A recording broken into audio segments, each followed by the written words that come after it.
Hi beautiful people, welcome back to my YouTube channel Sanu Nonstop. It's me guys, we Sanu and you are watching Sanu Nonstop. तो guys again I'm back with another amazing video और आज की जो हमारी video है India versus Pakistan all wars 1947, 1965, 1971, 1999 ठीक है पोक और उसके बाद इंडिया वर्सेस पाकिस्तान ठीक है जितनी भी वॉर्स है ना इंडिया और पाकिस्तान के दरमियान हुई है वो सारी जो है इस वीडियो के अंदर एक्सप्लेन की जा रही है ठीक है और बताया जाएगा कि किसने क्या क्या किया क्योंकि वॉर्स हुई ये सारी और कौन कौन जीता क्या क्या सारी चीजें सिनेरियो वगैरह थे क्या क्या चीजें हुई सारी चीजें जो आज इस वीडियो के थ्रू हम लोगों को पता चलेगी। फटाफट से वीडियो को स्टार्ट करते हैं, लेकिन उससे पहले गाइस अगर आप लोग नए मेरे चैनल पर अगर अब तक आप लोग मेरे चैनल को सब्सक्राइब नहीं कर रखा पहले फटाफट से जल्दी चैनल को सब्सक्राइब कीजिएगा और या अभी ठीक है और वीडियो को लाइक और शेयर भी जरूर दीजिएगा और let's start the video guys. दोस्तों 1947 में ब्रिटिश इंडिया का पार्टीशन हुआ और उसकी जगह दो नए इंडिपेंडेंट नेशन स्टेट्स इंडिया और पाकिस्तान एग्जिस्टेंस में आए। पर इंडिपेंडेंस के तुरंत बाद ही दोनों के बीच संघर्ष शुरू हो गया, कभी वॉर तो कभी कॉन्फ्लिक्ट्स तो कभी मिलिट्री स्टैंड ऑफ्स। इन दोनों कंट्रीज की रिलेशंस ग्लोबल ऑर्डर में ऐसे ही डिफाइन की जाती रहीं। आज जम्मू एंड कश्मीर में India Pakistan backed proxy war झेल रहा है। इसके अलावा दोनों कंट्रीज की आर्मीज के बीच बॉर्डर क्लैशेस आए दिन देखने को मिलते हैं। इन एडवर्स रिलेशंस का इतिहास पुराना है और इसी के चलते इंडिया और पाकिस्तान के बीच आज तक 4 फुल स्केल वॉर्स हो चुके हैं, 1947, 1965, 1971 और 1999 में। आज की इस कहानी में हम आपको इंडिया और पाकिस्तान के बीच हुए 4 मेजर वॉर्स के बारे में बताएंगे और जानेंगे कि ये वॉर्स क्यों हुए और उनके रिजल्ट्स क्या रहे। दोस्तों, इंडिया पाकिस्तान के बीच सबसे पहला वॉर आजादी मिलने के तुरंत बाद यानी 1947 में हुआ। आइए जानते हैं इस वॉर के बारे में। India Pakistan war 1947। दोस्तों 1947 के इस वॉर को फर्स्ट कश्मीर वॉर भी कहा जाता है क्योंकि ये वॉर जम्मू एंड कश्मीर के लिए हुआ था। आप जानते हैं कि 1946 से 1947 के बीच मुस्लिम नेशनलिज्म अपने चरम सीमा पर था। ऑल इंडिया मुस्लिम लीग की लीडरशिप में मुस्लिम्स एक सेपरेट स्टेट की डिमांड कर रहे थे और इस कॉन्टेक्स्ट में हिंदूज और मुस्लिम्स के बीच कई रायट्स हुए। नतीजतन ब्रिटिशर्स ने इंडिया को डिवाइड करने का डिसीजन लिया और पाकिस्तान का फॉर्मेशन हुआ। इंडिपेंडेंस के बाद प्रिंसली स्टेट्स में इंडिया या पाकिस्तान को ज्वाइन करने को लेकर कई डिस्प्यूट्स हुए। Jammu and Kashmir princely state के महाराजा हरि सिंह ने शुरुआत में दोनों ही डोमिनियंस को ज्वाइन करने से इनकार कर दिया। रीजन ये दिया गया कि ये स्टेट एक मुस्लिम मेजॉरिटी स्टेट है जो इंडिया को ज्वाइन करने के लिए रेडी नहीं थे और अगर वो पाकिस्तान ज्वाइन करते तो इस रीजन के हिंदूज, सिख्स और बाकी माइनॉरिटीज वल्नरेबल हो जाते। पॉलिटिकल सिनेरियो की बात करें तो यहां पर 2 पार्टीज डोमिनेंट थी। पहली थी शेख अब्दुल्ला की लीडरशिप में नेशनल कॉन्फ्रेंस। ये पार्टी सेक्युलर थी, इंडियन नेशनल कांग्रेस की एलाय थी और इंडियन यूनियन को ज्वाइन करने के फेवर में थी। और दूसरी पार्टी थी मुस्लिम कॉन्फ्रेंस जो ऑल इंडिया मुस्लिम लीग के पक्ष में थी और पाकिस्तान ज्वाइन करने के फेवर में थी। खैर, अब आया अगस्त 1947 जब इंडिया को आजादी मिलने वाली थी। इस दौरान जम्मू एंड कश्मीर के पुंछ एरिया के मुस्लिम्स ने रिबेलियन कर दिया। रिबेलियन का कारण हाई टैक्सेशन और एम्प्लॉयमेंट की कमी को बताया जाता है। यहां के मुस्लिम्स पाकिस्तान को ज्वाइन करने की डिमांड करने लगे। पुंछ में हो रही इस अपराइजिंग के चलते महाराजा हरि सिंह ने जम्मू एंड कश्मीर के वेस्टर्न डिस्ट्रिक्ट्स पर अपनी पकड़ खो दी। ऐसा बताया जाता है कि इस रिबेलियन के कारण महाराजा इंडिया को ज्वाइन करने के लिए तैयार हो गए। पैनिक में मुस्लिम कॉन्फ्रेंस ने पाकिस्तान गवर्नमेंट को तुरंत एक्शन लेने के लिए उकसाया। इस बीच पाकिस्तानी लीडरशिप को भी लगा कि महाराजा जम्मू एंड कश्मीर को इंडिया में विलय करना चाहते हैं और इसी के चलते 22 अक्टूबर 1947 को पाकिस्तान की पश्तून ट्राइबल मिलिशियाज ने जम्मू एंड कश्मीर को इन्वेड कर दिया और पाकिस्तानी फोर्सेज ने लोकल ट्राइबल मिलिशियाज के साथ मिलकर श्रीनगर को कैप्चर करने का प्लान बनाया। इंडियन मिलिट्री सोर्सेज के अनुसार इस मिशन का नाम ऑपरेशन गुलमर्ग था। अटैक होते ही महाराजा ने इंडिया को मदद भेजने की रिक्वेस्ट की और इंडियन लीडरशिप ने हेल्प के बदले एक शर्त रखी। शर्त यह थी कि महाराजा को इंस्ट्रूमेंट ऑफ एक्सेशन साइन करना होगा और जम्मू एंड कश्मीर को हिंदुस्तान का हिस्सा बनना होगा, क्योंकि ऐसा किए बिना इंडिया की तरफ से वहां मिलिट्री हेल्प भेजना किसी भी तरह से लॉजिकल नहीं होता। इंडिया का पार्ट होने पर ही जम्मू एंड कश्मीर को डिफेंड करना इंडिया की रिस्पॉन्सिबिलिटी हो सकती थी। ऐसे में महाराजा ने शर्त को स्वीकार कर लिया। आइए अब देखते हैं वॉर के इंपॉर्टेंट इवेंट्स के बारे में। Events of war. दोस्तों, पाकिस्तान सपोर्टेड पश्तून्स का ट्राइबल अटैक मुजफ्फराबाद सेक्टर से शुरू हुआ। इन ट्राइबल फोर्सेस ने इस रीजन की स्टेट फोर्सेस को डिफीट कर दिया और कैपिटल का रास्ता खुल गया। इस ट्राइबल आर्मी में पाकिस्तानी आर्मी के सोल्जर्स भी थे जो वेश बदलकर शामिल हुए थे। जैसा कि हमने बताया कि महाराजा ने इंडिया का इंस्ट्रूमेंट ऑफ एक्सेशन स्वीकार कर लिया था। एक्सेशन होते ही इंडिया ने ट्रूप्स और इक्विपमेंट को श्रीनगर एयरलिफ्ट किया और इस ऑपरेशन के कमांडिंग ऑफिसर थे लेफ्टिनेंट कर्नल दीवान रंजीत राय। इंडियन मिलिट्री ने महाराजा की फोर्सेस को रीइंफोर्स किया। मिलिट्री ने एक डिफेंस पैरामीटर बनाया और ट्राइबल फोर्सेस को श्रीनगर के बाहरी इलाके में डिफीट किया और इसके बाद एक लंबी लड़ाई शुरू हुई, जहां इंडियन मिलिट्री और पाकिस्तानी ट्राइबल फोर्सेस के बीच एक के बाद एक अलग अलग जगहों पर क्लैशेस हुए। अक्टूबर 1947 में जब अटैक शुरू हुआ तो वॉर फ्रंट था नौशेरा, राजौरी, गुलमर्ग, उरी, बारामूला, गुराइस और स्कार्दू।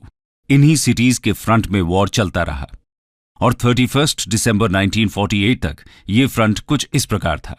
झांगर, राजौरी, गुलमर्ग, उरी, तितवाइल, गुराइस और कारगिल, इन सभी एरियाज को इंडियन आर्मी ने सक्सेसफुली अपने कंट्रोल में कर लिया। फिर इंडिया ने इस कॉन्फ्लिक्ट को सॉल्व करने के लिए यूनाइटेड नेशंस सिक्योरिटी काउंसिल की मदद ली, जिसके बाद दोनों साइड्स के बीच नेगोशिएशंस शुरू हुई। दोनों साइड्स ने सीज फायर को मंजूर कर लिया और सीज फायर के टर्म्स एंड कंडीशंस को यूएन कमीशन के रेजोल्यूशन 47 में लिखा गया और फाइनली 1 जनवरी 1949 को सीज फायर डिक्लेयर किया गया।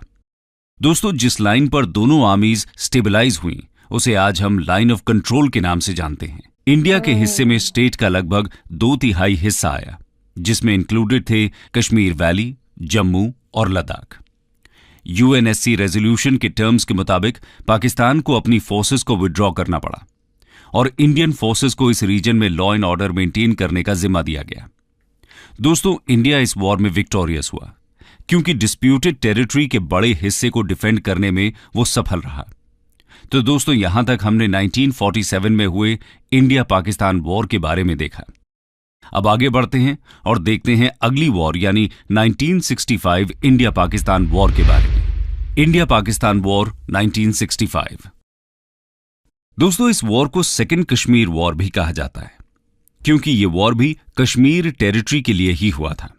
फर्स्ट कश्मीर वॉर की तरह ही इस वॉर को भी पाकिस्तान ने शुरू किया था। आइए सबसे पहले जानते हैं इस वॉर के बैकग्राउंड के बारे में। बैकग्राउंड 1947 में हुए पार्टीशन के बाद से ही इंडिया और पाकिस्तान के बीच कई बॉर्डर डिस्प्यूट्स चलते रहे। इन डिस्प्यूट्स में कश्मीर कॉन्फ्लिक्ट में इशू था, लेकिन इसके अलावा गुजरात के रण ऑफ कच्छ में भी पाकिस्तान कुछ टेरिटरी क्लेम कर रहा था। 1965 में British prime minister Harold Wilson ने दोनों कंट्रीज को एक ट्राइब्यूनल सेटअप करके डिस्प्यूट को सॉल्व करने के लिए राजी कर लिया। इस नेगोशिएशन को कहीं ना कहीं पाकिस्तान एक सक्सेस के रूप में देखने लगा। इस सक्सेस के बाद और 1962 साइनो इंडिया वॉर में इंडिया की डिफीट देखकर पाकिस्तान को ऐसा लगा कि इंडियन आर्मी कश्मीर को डिफेंड नहीं कर पाएगी। इस दौरान यानी 1960s में यूएसए की तरफ से पाकिस्तानी आर्मी को मिलिट्री एड भी मिली, जिसने आर्मी को मॉडर्नाइज किया। इससे पाकिस्तानी आर्मी और भी ज्यादा कॉन्फिडेंट महसूस कर रही थी।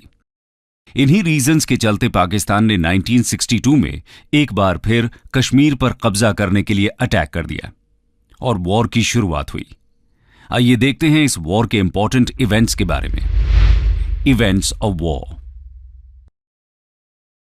दोस्तों, 5 अगस्त 1965 को पाकिस्तानी ट्रूप्स ने कश्मीरी लोकल्स के वेशभूषा में एलओसी यानी लाइन ऑफ कंट्रोल को क्रॉस किया। उनका मकसद था कश्मीर के लोकल लोगों को इंडियन गवर्नमेंट के खिलाफ भड़काना और कश्मीर पर कब्जा करना। पाकिस्तान के इस मिशन को ऑपरेशन जिब्राल्टर नाम दिया गया था। हाँ, इसके ऊपर ये action ऑपरेशन बनाई थी ना वॉर का मैंने। इमीडिएट कॉज बना, लेकिन पाकिस्तान आर्मी का प्लान यहां असफल रहा।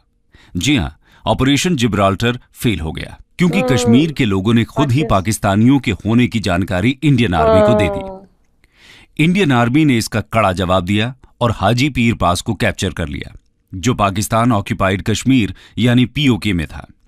इसके बाद जो 1 आजकल सितंबर को आजादी चाह रहा पाकिस्तान ने पाकिस्तान से। ऑपरेशन ग्रैंड स्लैम शुरू किया। इसका मकसद था जम्मू के अखनूर को कैप्चर करना। इंडियन आर्मी ने पाकिस्तान के इस प्लान पर भी पानी फेर दिया और पाकिस्तानी फोर्सेस को बुरी तरह हार का सामना करना पड़ा। 6 सितंबर को इंडियन आर्मी ने रैडक्लिफ लाइन यानी इंडिया और पाकिस्तान के बीच के इंटरनेशनल बॉर्डर को क्रॉस किया। ये वॉर पिछले वॉर के कंपैरिजन में अलग था, क्योंकि ये वॉर कई फ्रंट्स में हुआ, जिसमें राजस्थान भी एक था। इसके अलावा इस वॉर में पहली बार इंडिया और पाकिस्तान के बीच एरियल वॉर यानी हवाई युद्ध देखने को मिला। यही नहीं, इस वॉर में नेवल बैटल भी हुई। ये वॉर 23 सितंबर 1965 को एंड हुआ। इसको खत्म करने के पीछे यूएनएससी यानी यूनाइटेड नेशंस सिक्योरिटी काउंसिल का हाथ था। यूएनएससी ने दोनों कंट्रीज को अनकंडीशनल सीज फायर अनाउंस करने के लिए प्रेरित किया। इस वॉर में इंडिया की विक्ट्री हुई क्योंकि पाकिस्तान का aim liberation of Kashmir successful नहीं हुआ। बाद में इंडिया की सीज काफी फायर ज्यादा नेगोशिएशंस मतलब में war हुई यूएसए है। और यूएसएसआर ने भी हिस्सा लिया। ये नेगोशिएशंस ताशकंद में जनवरी 1966 में हुई, जो आज के उज्बेकिस्तान में है, और इसका रिजल्ट हुआ ताशकंद डिक्लेरेशन। इस डिक्लेरेशन के सिग्नेटरीज थे Indian prime minister Lal Bahadur Shastri और पाकिस्तान प्रेसिडेंट मोहम्मद अयूब खान। इस अग्रीमेंट के हिसाब से दोनों कंट्रीज को एनेक्स किए हुए रीजन्स को वापस करना था। खैर, पाकिस्तान को हुए लॉसेस के हिसाब से इंडिया को विक्टोरियस बोला जा सकता है। इस वॉर के बाद इंटेलिजेंस फेलियर का मुद्दा भी सामने आया, क्योंकि पाकिस्तानी फोर्सेस ने इंडियन टेरिटरीज में एंट्री की थी और इंटेलिजेंस एजेंसीज को इस बात की खबर तक नहीं थी। यानी कि इंडियन इंटेलिजेंस को पाकिस्तान की वॉर प्रेपरेशंस की कोई जानकारी ही नहीं थी। इन्हीं सब फेलियर्स के चलते इंडिया में रिसर्च एंड एनालिसिस विंग यानी रॉ का गठन किया गया, और इस तरह दोस्तों इंडिया पाकिस्तान के बीच एक और वॉर का अंत हुआ। आगे बढ़ते हैं और देखते हैं अगले इंडिया पाकिस्तान वॉर के बारे में, जो 1971 में हुआ। इसमें भी इंडिया इंडिया की पाकिस्तान वॉर 1971। दोस्तों, जैसा कि हमने बताया कि इंडिया और पाकिस्तान के बीच 4 मेजर वॉर्स हुए। इन 4 में सिर्फ यही एक वॉर बाकियों से अलग और यूनिक था। ऐसा इसलिए क्योंकि सिर्फ यही एक वॉर था जिसमें कश्मीर इशू इन्वॉल्व्ड नहीं था। बांग्लादेश। दरअसल ये वॉर बांग्लादेश के लिबरेशन से रिलेटेड था। आइए जानते हैं इसके बैकग्राउंड के बारे में। बैकग्राउंड दोस्तों, आप सभी जानते हैं कि 1947 में जब ब्रिटिश इंडिया का पार्टीशन हुआ तो 2 डोमिनियंस क्रिएट हुए, इंडिया और पाकिस्तान। पाकिस्तान की दरअसल 2 टेरिटरीज थीं। एक ईस्ट पाकिस्तान, जो बंगाल से अलग करके बनाया गया था और जिसे आज हम बांग्लादेश के नाम से जानते हैं, और दूसरा वेस्ट पाकिस्तान, जो आज का पाकिस्तान स्टेट है। पार्टीशन के समय से ही ईस्ट पाकिस्तान के लोग इस बात से नाखुश थे कि उनका कल्चर और स्टेटस वेस्ट पाकिस्तान द्वारा दबाया जा रहा है। इसी कॉन्टेक्स्ट में 1948 में वहां एक लैंग्वेज मूवमेंट शुरू हुआ। इस मूवमेंट में बंगाली स्पीकिंग पॉपुलेशन ने अपने राइट्स को असर्ट करना शुरू किया। उनकी मांग थी कि बंगाली को भी उर्दू के बराबर का दर्जा दिया जाए। पाकिस्तान की दोनों टेरिटरीज के बीच इकोनॉमिक डिस्पैरिटीज भी थीं। जहां कॉमन बजट का ज्यादा शेयर वेस्ट पाकिस्तान को दिया जाता था, बंगालीज की इस कोशिश को पाकिस्तान की अथॉरिटीज ने हर तरह से सप्रेस करने का प्रयास किया। इसके बाद आया 1970 का जनरल इलेक्शन। इस इलेक्शन में ईस्ट पाकिस्तान के पॉलिटिकल लीडर मुजीबुर रहमान की पार्टी आवामी लीग को क्लियर मेजॉरिटी मिली, लेकिन वेस्ट पाकिस्तान की मिलिट्री ने, जिसमें सिर्फ 5% बंगालीज थे, उनको अपना सुप्रीमो मानने से इनकार कर दिया। और इसी के चलते 25 मार्च 1971 को पाकिस्तानी आर्मी ने ऑपरेशन सर्चलाइट शुरू किया। इस ऑपरेशन के जरिए मिलिट्री ने ईस्ट पाकिस्तान के बंगाली रेजिस्टेंस को पूरी तरह खत्म करने की ठान ली। स्टूडेंट्स, इंटेलेक्चुअल्स और सिविलियंस की आवाज को सप्रेस किया जाने लगा। इतना ही नहीं, बड़े स्तर पर पाकिस्तानी मिलिट्री बंगाली इंटेलेक्चुअल्स की हत्या करने लगी। यानी ऑपरेशन सर्चलाइट एक नरसंहार में तब्दील हो चुका था। मुजीबुर को जल्द ही यह समझ आ गया कि वेस्ट पाकिस्तान इतनी आसानी से उन्हें पावर देने वाला नहीं है, और इसलिए उन्होंने 26 मार्च को पाकिस्तानी स्टेट से इंडिपेंडेंस अनाउंस कर दिया। ईस्ट पाकिस्तान यानी बांग्लादेश द्वारा इंडिपेंडेंस की डिक्लेरेशन सुनने के बाद तो जैसे पाकिस्तानी लीडरशिप बौखला गई हो, और फिर पाकिस्तानी आर्मी और बांग्लादेश लिबरेशन फोर्सेस यानी मुक्ति बाहिनी के बीच एक गुरिल्ला वॉर शुरू हो गया। लेकिन यह पूरा मामला तो पाकिस्तान की टेरिटरी में ही चल रहा था, फिर इंडिया के साथ वॉर शुरू होने का क्या कारण रहा, आइए जानते हैं। Role of India. दोस्तों, जैसा कि हमने बताया कि पाकिस्तानी आर्मी ने बंगालीज का परसिक्यूशन शुरू कर दिया था। परसिक्यूशन से बचने के लिए लगभग 1 करोड़ बंगालीज इंडिया की तरफ मूव करने लगे। उनको इंडिया की तरफ से शेल्टर और फूड प्रोवाइड कराया गया, लेकिन यह सिलसिला ज्यादा समय तक नहीं चल सकता था, क्योंकि इंडिया की इकोनॉमी पर दबाव बढ़ रहा था, और इसीलिए इंडिया ने इस वॉर में इंटरवीन किया। पाकिस्तान को लगा कि इंडिया मुक्ति बाहिनी की मदद आर्म्स और एम्यूनिशन देकर कर रहा है। ऐसे में पाकिस्तानी आर्मी ने वेस्टर्न इंडिया की कई लोकेशन पर एयर स्ट्राइक्स शुरू कर दिए, और यहीं से दोनों कंट्रीज के बीच वॉर की शुरुआत हुई। इंडियन आर्मी ने बंगाली फोर्सेस की तरफ से वॉर में हिस्सा लिया। 3 दिसंबर 1971 को इंडिया ने ऑफिशियली इस वॉर में पार्टिसिपेट किया, और यह वॉर 13 दिन चला। इंडियन आर्मी के जुड़ते ही पाकिस्तानी आर्मी ढाका को डिफेंड करने में नाकाम रही, और 16 दिसंबर 1971 को पाकिस्तान आर्मी ने सरेंडर कर दिया। यह famous instrument of surrender India के लेफ्टिनेंट जनरल जगजीत सिंह अरोरा और पाकिस्तान के अमीर अब्दुल्ला खान नियाजी के बीच साइन हुआ। इस सरेंडर की एक फेमस तस्वीर आप देख सकते हैं। हाँ। इस तरह इंडिया वॉर जीत गया और एक नई कंट्री बांग्लादेश का जन्म हुआ। 93,000 इस वॉर में इंडियन आर्मी ने अद्भुत पराक्रम का प्रदर्शन किया, जहां इंडियन आर्मी ने लगभग 1/3 पाकिस्तानी आर्मी को कैप्चर कर लिया था। इसके बाद 1972 में इंडिया और पाकिस्तान के बीच शिमला एग्रीमेंट हुआ। इसके तहत दोनों कंट्रीज ने आपस के कॉन्फ्लिक्ट्स को खत्म करने और रिलेशंस सुधारने के लिए अग्री किया। इंडिया ने अपनी दरियादिली दिखाते हुए सभी पाकिस्तानी सोल्जर्स को रिहा कर दिया। इस वॉर ने सब कॉन्टिनेंट में इंडिया के मिलिट्री और पॉलिटिकल डोमिनेंस को एस्टैब्लिश किया, और इस तरह दोस्तों इंडिया पाकिस्तान के बीच तीसरे वॉर का भी अंत हुआ। अब हम चलते हैं सीधे 1999 में, जब इंडिया और पाकिस्तान के बीच चौथा और अभी तक का आखिरी वॉर हुआ, इंडिया पाकिस्तान वॉर 1999। दोस्तों, कारगिल वॉर के नाम से प्रसिद्ध ये वॉर एक लिमिटेड वॉर था। लिमिटेड इसलिए क्योंकि ये वॉर मोस्टली कारगिल डिस्ट्रिक्ट में ही कन्फाइंड था। इंडिया में इस कॉन्फ्लिक्ट को ऑपरेशन विजय नाम दिया गया। आइए जानते हैं इसके बैकग्राउंड के बारे में। बैकग्राउंड। दोस्तों, 1971 वॉर के बाद दोनों कंट्रीज के बीच क्लैशेस कुछ कम हो गए, लेकिन 1990s में एक बार फिर से टेंशन्स और कॉन्फ्लिक्ट्स शुरू हुए। इसका कारण था कश्मीर में बढ़ रही सेपरेटिस्ट एक्टिविटीज, जिन्हें पाकिस्तान का सपोर्ट प्राप्त था। इसके अलावा 1998 में दोनों कंट्रीज ने न्यूक्लियर टेस्ट्स भी किए, जिसके चलते माहौल और ज्यादा टेंस हो गया। इस सिचुएशन को डिफ्यूज करने के लिए दोनों कंट्रीज ने मिलकर फरवरी 1999 में लाहौर डिक्लेरेशन साइन किया। Indian prime minister Atal Bihari Vajpayee और पाकिस्तान प्राइम मिनिस्टर नवाज शरीफ ने इसको साइन किया। इस ट्रीटी के तहत कश्मीर कॉन्फ्लिक्ट का पीसफुल और बायलैटरल सॉल्यूशन ढूंढा जाना था। जहां एक तरफ पाकिस्तान की political leadership Lahore declaration sign कर रही थी, वहीं दूसरी तरफ पाकिस्तानी मिलिट्री के मंसूबे कुछ और ही थे। 1998 और 1999 के बीच पाकिस्तानी आर्म्ड फोर्सेस ने अपने ट्रूप्स को एलओसी की इंडियन साइड में भेजना शुरू कर दिया था। कहा जाता है कि पाकिस्तानी पीएम नवाज शरीफ को मिलिट्री के इस पूरे प्लान की कोई जानकारी ही नहीं थी। खैर, एक बार फिर पाकिस्तानी आर्मी ने इंडिया की तरफ से की गई शांति की पहल को नामंजूर कर दिया था। इसके बाद वॉर होना तो स्वाभाविक था। आइए अब इस वॉर के इंपॉर्टेंट इवेंट्स के बारे में जानते हैं। Events of war.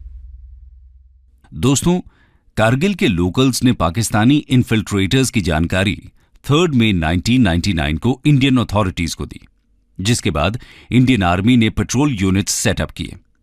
लेकिन इस बात का अंदाजा किसी को नहीं था कि पाकिस्तानीज की संख्या कितनी है और वो कितना अंदर तक घुस चुके हैं। इसी वजह से बहुत से पेट्रोलिंग सोल्जर्स को पाकिस्तानी फोर्सेस द्वारा कैप्चर कर लिया गया और उनका भयानक टॉर्चर हुआ। फिर 9 मई को पाकिस्तान की तरफ से हैवी शेलिंग शुरू हुई। यह शेलिंग एक कवर फायर की तरह थी, जिससे और भी पाकिस्तानी इन्फिल्ट्रेटर्स इंडियन टेरिटरी में घुस सकें। इसके बाद द्रास, मुश्को और कक्सर सेक्टर्स में एलओसी के आर पार इन्फिल्ट्रेटर्स ने एंटर किया। मई के बीच में इंडियन आर्मी ने कारगिल सेक्टर में अपने ट्रूप्स को भेजा। वहीं इंडियन एयरफोर्स ने इन घुसपैठियों पर हमले शुरू कर दिए। दोनों साइड्स की तरफ से इंटेंस फाइट होने लगी। हमारे सोल्जर्स ने बड़ी बहादुरी से इस पहाड़ी इलाके में हाई एल्टीट्यूड और कोल्ड वेदर में लड़ाई लड़ी। 4 जुलाई को इंडियन आर्मी ने टाइगर हिल को कैप्चर कर लिया और अगले दिन द्रास को भी कैप्चर कर लिया। टाइगर हिल आज के लद्दाख के द्रास कारगिल रीजन में एक माउंटेन है। इनका कैप्चर होना एक मेजर ब्रेक थ्रू था। इंटरनेशनल फ्रंट पर यूएस प्रेसिडेंट बिल क्लिंटन ने पाकिस्तान से ट्रूप्स विड्रॉ करने के लिए कहा और जल्द ही इंटरनेशनल प्रेशर के चलते 11 जुलाई 1999 को पाकिस्तान ने ट्रूप्स विड्रॉ करना शुरू भी कर दिया। 14 जुलाई 1999 को इंडिया के प्राइम मिनिस्टर अटल बिहारी वाजपेयी ने ऑपरेशन विजय के सक्सेसफुल होने का ऐलान किया और 26 जुलाई को इस वॉर का अंत हुआ। दोस्तों, इस वॉर में G8 कंट्रीज, आसियान, यूएसए और ईयू सभी ने इंडिया का सपोर्ट किया, जो यह दर्शाता है कि इंटरनेशनल ऑर्डर में इंडिया की इमेज एक रिस्पॉन्सिबल और पीसफुल नेशन की थी। दोस्तों, आज की इस कहानी में हमने इंडिया और पाकिस्तान के बीच हुए 4 मेजर वॉर्स के बारे में जाना। इन वॉर्स में से 3 वॉर का मेन इश्यू कश्मीर था, जहां कॉन्फ्लिक्ट्स और इंसर्जेंसी अभी तक कंप्लीटली खत्म नहीं हो पाई हैं और दोनों कंट्रीज के बीच आज भी ये एक टेंशन का कारण बना हुआ है। 2001 के बाद इंडियन गवर्नमेंट ने एक फॉरवर्ड इकोनॉमिक पॉलिसी को अपनाया, जिसके चलते डोमेस्टिक प्रॉस्पेरिटी, ग्लोबलाइजेशन और पाकिस्तान के साथ लगातार नेगोशिएशंस का दौर शुरू हुआ। लेकिन पाकिस्तानी रेजीम ने अभी तक टेररिस्ट्स को सेफ हेवन प्रोवाइड करना बंद नहीं किया है। दोनों कंट्रीज के बीच क्लैशेस कुछ समय के पीस के बाद फिर से रिन्यू हो जाते हैं। 14 फरवरी 2019 को हुआ पुलवामा अटैक इसका बेस्ट एग्जाम्पल है, जिसमें हमारे 40 सीआरपीएफ जवान शहीद हो गए थे।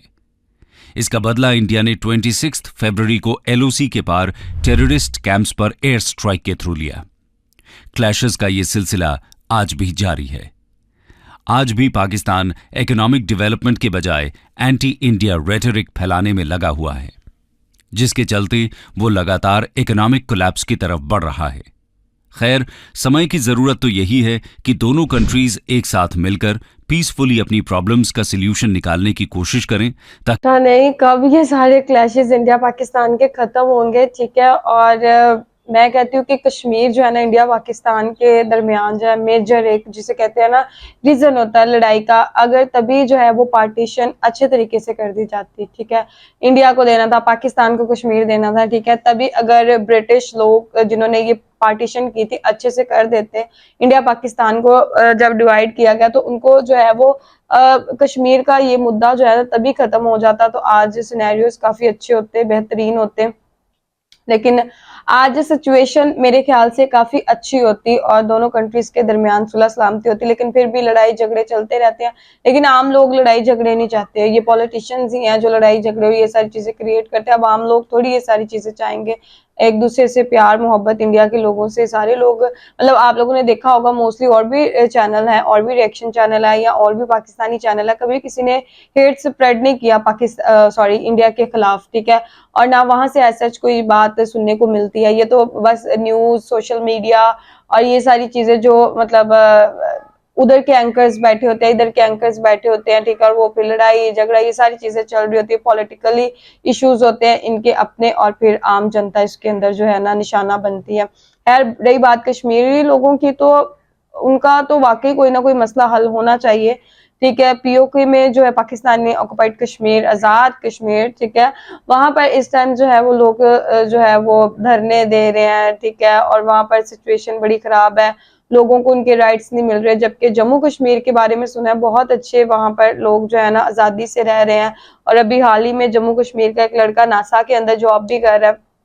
जितनी भी वॉर हो चुकी हैं और अभी तक देखा गया है तो इंडिया जीता, क्योंकि इंडिया के पास पावर है। ठीक है, हमारे पास क्या है, कुछ भी नहीं है।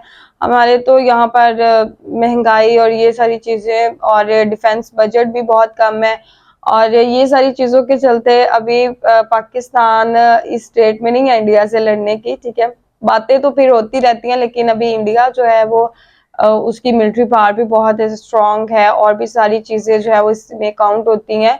तो ये मैं तो यही चाहूंगी कि अब नेक्स्ट तो वॉर ना हो, बिकॉज वॉर किसको पसंद होती, किसी को भी नहीं पसंद होती, सब सुलह सलामती के साथ रहना चाहते हैं। आप लोगों को आज की वीडियो कैसी लगी कमेंट सेक्शन के अंदर जरूर बताइएगा। चैनल को सब्सक्राइब, वीडियो को लाइक शेयर जरूर दीजिएगा। अच्छा लगे नेक्स्ट वीडियो के अंदर। Bye bye.